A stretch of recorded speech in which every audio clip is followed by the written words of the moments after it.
Hey everyone, welcome back to How to Roll Dice. I'm Josh, and I'm going to try to get through this video without getting a little too ranty because this is like the third or fourth time I've filmed it, and they all tend to just turn into ranting, babbling nonsense. I wanted to share an opinion with you, and it's one that I've mentioned in previous videos here and there, but I don't think I've ever done a full video on it. And I think it's relevant to the upcoming weekend because this weekend is Father's Day. And obviously not to say that fathers are the only ones that play games. It's obviously a much more diverse group than that. But I know a lot of people who have nerdy type dads or husbands or sons are going to be going out and buying them gaming related stuff. And unfortunately, a lot of them have probably already purchased that stuff unless they're last minute Amazon Prime holders like I am, and they tend to buy things 24 hours before they need them. It's really not a safe way to live your life. We should get away from that. My point is, when it comes to gaming, whenever possible, and I understand this isn't the case for a lot of people, you should make the best effort to purchase from brick and mortar stores, whether it's a comic store, a gaming store, an entertainment store, a bigger box store like Target or Barnes & Nobles. The idea is if you don't support the physical sort of retail and community of gaming and gaming related stuff, it's going to go away. And it's going to move to a purely online platform like Amazon or like a big gaming online store like Miniatures Market. If you don't continue to support brick and mortar local stores that support this type of hobby and community, it will all fizzle away. And I really can't think of a better corollary for this than imagine all libraries and bookstores disappeared simply because you could order books from Amazon and Kindle was a thing. So you could just get your books digitally. Or even if you wanted to get physical books, you would just have them shipped directly to your house.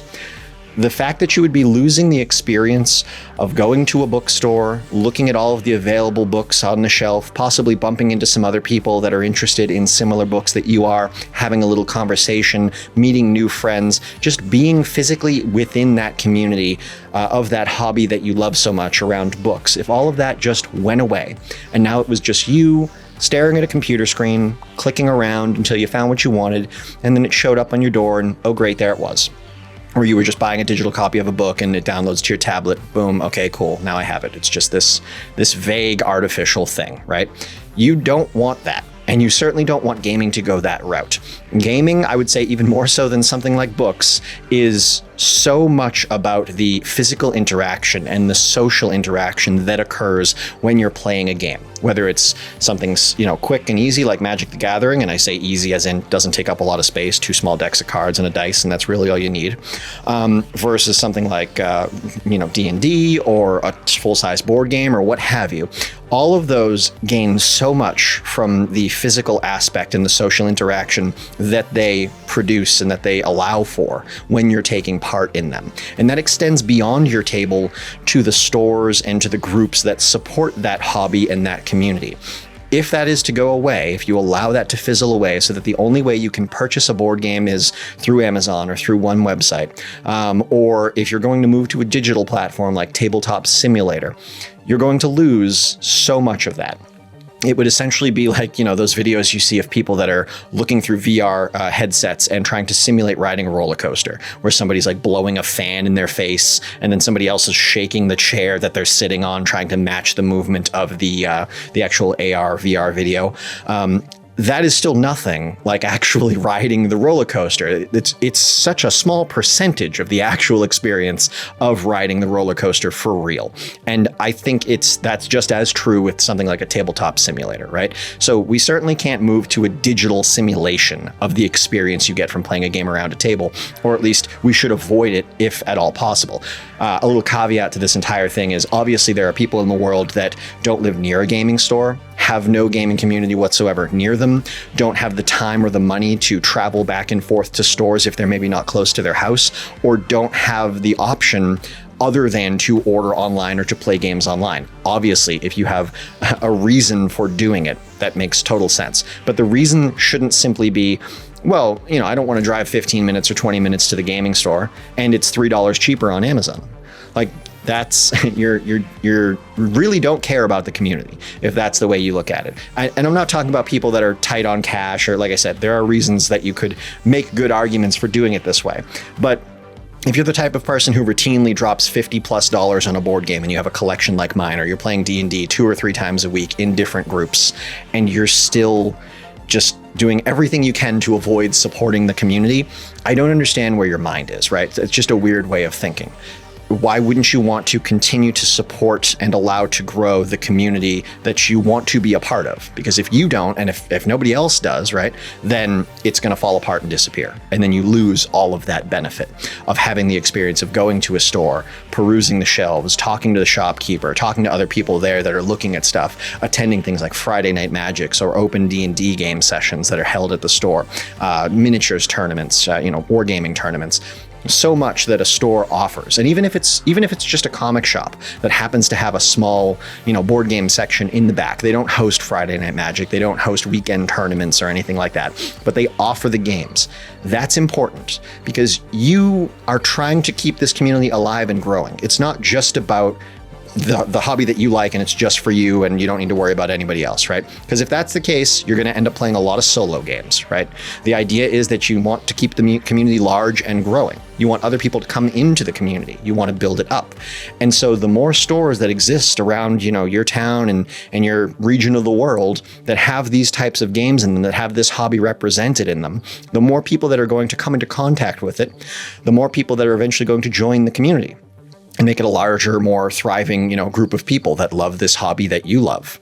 And so again, to bring it back to sort of where I started, with days like Father's Day or Mother's Day or Christmas or somebody's birthday, if you are planning on buying them something gaming related, components, some dice, some new books, some board games, something like that, you should really, really make the effort to find them in a local gaming store. You can order it online if you have to, but you're hurting the community that this person is a huge fan of. And so I'm sure they would appreciate if you supported the community as well as gave them a gift by buying it from a local brick and mortar store. And obviously, as members of the community, we should absolutely be doing that any opportunity we get. Just on a personal note, I mentioned in a recent video, I have something like, and I only know this because I rearranged my shelves and I just did the math out of boredom. I have something like $8,000 or $9,000 worth of board games on the shelf behind me when you factor in base games as well as expansions, something like 150 plus titles. That's not including miniatures. I don't want to know how much money I've spent on miniatures over my lifetime. It's well over $10,000. And I'm not factoring in like RPG books, right? The number of issues of D&D that I've bought from 3rd to 3.5 to 4th to 5th, as well as other games where you buy fewer books, but they're still costly, probably a few $1,000s at least in that. But just board games, something like $8,000 or $9,000, 150 plus titles. I want to say out of everything on these shelves, maybe 2 or 3 boxes have been purchased online, and that's it. And probably 1 or 2 of those was not by me.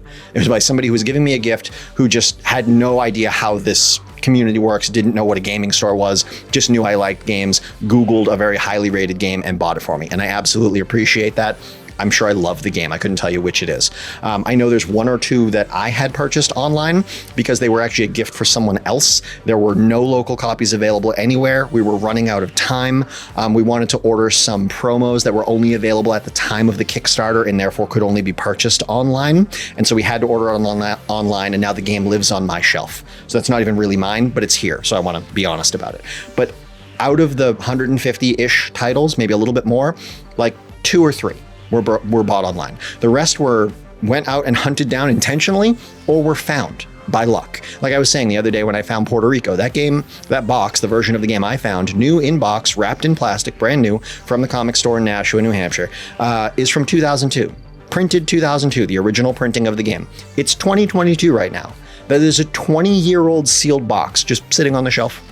So you can find out of print games, you can find hard to find games, you can order games through your gaming store from the actual manufacturer. They'll probably give you a small discount if you do it that way. A lot of them do. Not to mention that a lot of times when you're worried about like, oh, well, I could have saved a few bucks if I bought it on Amazon. A lot of gaming stores and comic shops have a points system, at least all the ones I've been to, where every time you spend something like $100, you get $5 of free store credit. So if you buy a $90 game, your next purchase is $5 cheaper, meaning it's probably going to be about as cheap as it would be off of Amazon.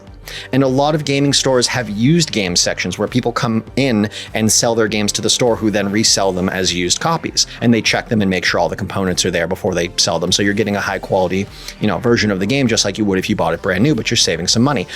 There are so many ways that you can, balance out visiting a store versus doing it online, right? But I'm getting ranty here. Just keep in mind, if you don't support your local gaming stores, and if the people that are going out and buying things for you are trying to get into your hobby or are like hobby adjacent, your spouse, your kids, your parents, whatever, are trying to either make purchases for you or with you or something like that, sort of share this mindset with them, right? It's not just a smartphone or a tablet or a pair of jeans or a purse or a watch. You buy those things online because they're cheaper, because they're easier to find. You can't find your pair of pants in a store because you've got a weird waist size or leg length, and you can get a million different sizes online. Cool, go order your jeans. You want to find a phone that you can only get from China and they don't sell it at American retailers. I just had to go through that. Cool, order it online. You're trying to find some rare watch that only got printed for some convention because it was made by a designer and it's got Pikachu on it. Spectacular. Go buy that online. But none of those require supporting a community that frequently comes together physically. Gaming needs that. Gaming needs that physicality, that interaction, that real world interaction. And so supporting a local store who draws those people together helps facilitate that. You don't need to facilitate the gathering of watch collectors or people that wear pants or anything like that. But with something like games, where actually partaking in the hobby requires physical interaction to do it the right way, to do it the best way, you need a place that brings those people physically together. So support your local brick and mortar game stores. Have a happy Father's Day. I will see you in the next video. Peace.